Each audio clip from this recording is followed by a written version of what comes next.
اندر داخل ہوتے ہی آدمی نے خود کو پیرامڈ کے اندر بنے ایک سیکرٹ چیمبر میں پایا جس کی دیواروں پر عجیب و غریب لکھائی میں کچھ لکھا ہوا تھا۔ ناظرین، یہی وہ پوائنٹ تھا جس نے دنیا بھر کے ریسرچرز اور آرکیولوجسٹ کو جھنجھوڑ کر رکھ دیا۔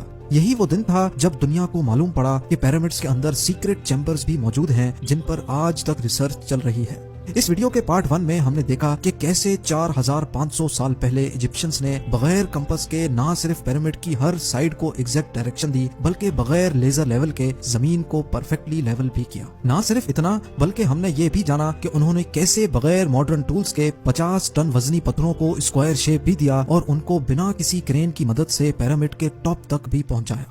یہ تمام چیزیں جاننے کے بعد ریسرچرز پریشان تھے کہ کنگز چیمبر میں موجود 1 پیس گرینائٹ سے بنایا ہوا یہ تابوت اندر اس چھوٹے سوراخ سے کیسے لایا گیا۔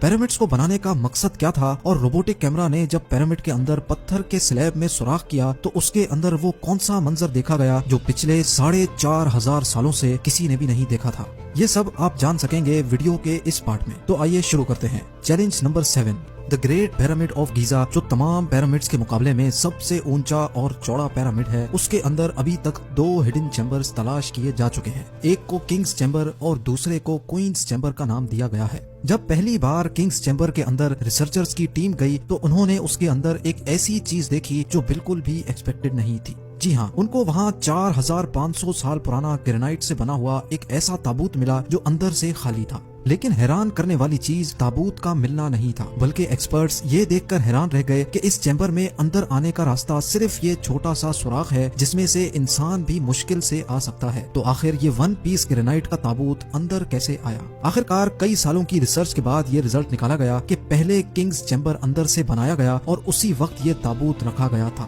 اس کے بعد چیمبر کو سیل کر کے صرف یہ چھوٹا سا سوراخ چھوڑا گیا۔ چیلنج نمبر 8، آخر 4500 سال پہلے وہ کون لوگ تھے جنہوں نے پیرامڈز بنانے کا اتنا مشکل ترین چیلنج کمپلیٹ کیا تھا؟ یہ ایک ایسا سوال تھا جس کے بارے میں کئی مختلف تھیوریز گردش کرتی رہی ہیں۔ کسی نے بولا کہ یہ مشکل ترین کام ان غلاموں سے کروایا جاتا تھا جو خود ایجپشنز نہیں تھے اور ان غلاموں سے زور زبردستی اتنا وزن اٹھوایا جاتا اور پتھر توڑوائے جاتے تھے۔ کبھی یہ بات سننے کو ملتی ہے کہ ہزاروں سال پہلے ارتھ پر ایلینز آئے تھے جو یہ پیرامڈز بنا کر واپس چلے گئے، لیکن ایکسپرٹس نے کئی سالوں کی محنت کے بعد کچھ ایسا ایویڈنس تلاش کیا ہے جس نے یہ تمام تھیوریز ریجیکٹ کر دی ہیں۔ جی ہاں، ایکسپرٹس نے جب وہاں ملنے والے ورکرز کی ہڈیوں اور اسکیلیٹن کا معائنہ کیا تو ان کو ایک خاص چیز نظر آئی۔ کچھ مزدوروں کی ہڈیوں پر جوڑ بھی لگے تھے اور کچھ کی سرجریز بھی ہو چکی تھی۔ ریسرچرز کا ماننا ہے کہ جن لوگوں نے پیرامڈز بنائے تھے وہ کسی بھی صورت میں سلیوز نہیں ہو سکتے کیونکہ پیرامڈز کی کنسٹرکشن کے دوران ان کی میڈیکل ٹریٹمنٹ بھی ہوتی رہی ہے، لیکن پرانے دور میں غلاموں پر اتنی اٹینشن نہیں دی جاتی تھی۔ نہ صرف اتنا بلکہ ماہرین نے ان اسکیلیٹنز کو ریکنسٹرکٹ بھی کیا جس سے یہ ظاہر ہو گیا کہ پیرامڈز کو بنانے والے لوگ دکھتے کیسے تھے۔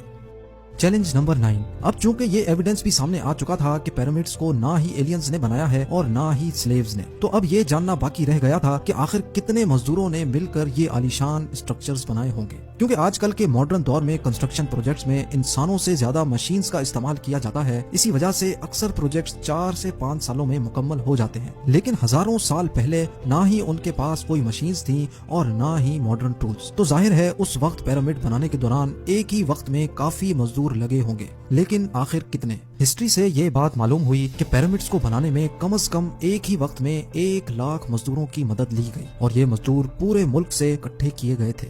چیلنج نمبر 10، پیرامڈز کی الجھی ہوئی کتیاں اب سلجھنا شروع ہو چکی تھی۔ ایکسپرٹس اور آرکیولوجسٹ اب ایک ایسے موڑ پہ کھڑے تھے جہاں انہوں نے پیرامڈز کی کنسٹرکشن کے کئی پوشیدہ رازوں کو فاش کر دیا تھا، لیکن کئی راز ابھی بھی پوشیدہ تھے جو بار بار ریسرچرز کو تنگ کر رہے تھے۔ ان میں سے ایک راز تھا پیرامڈ بنانے کا مقصد۔ جی ہاں، 60 لاکھ ٹن سے بھی زیادہ وزنی 23 لاکھ پتھروں سے بنا صرف ایک پیرامڈ اور ان کے اندر بنے سیکرٹ چیمبرز کا آخر کوئی تو مقصد ہوگا۔ ریسرچرز کا ماننا تھا کہ صرف ممیز کو دفنانے کے لیے اتنا تام جام نہیں کیا جا سکتا بلکہ ان پیرامڈز کا کوئی اور خاص مقصد بھی تھا۔ اس مقصد کو جاننے کے لیے دنیا بھر سے مختلف اداروں سے مدد حاصل کی گئی اور یہ رزلٹ نکالا گیا کہ پیرامڈز کا مقصد تھا انسانوں کو خدا بنانا۔ جی ہاں، ایجپشنز کا ماننا تھا کہ جب انسان مر جاتا ہے تو وہ اوپر آسمان میں جا کر ایک ستارہ بن جاتا ہے اور مرنے کے بعد بھی وہ پیچھے رہ گئے اپنے ساتھیوں، اپنی فیملی اور اپنی دھرتی کے کام آتا رہے، اس کے لیے اس کو ان پیرامڈز میں دفنایا جائے گا جو پیرامڈز کی وال پر لکھی ان ریلیجیس لینگویج کی مدد سے اپنا مقصد حاصل کر سکے گا، اور یہی شاید ان کا بلیف تھا۔ لیکن پیرامڈز کا اصل مقصد یہی ہے یا کوئی اور، اس کا ابھی تک کوئی ایویڈنس نہیں مل سکا۔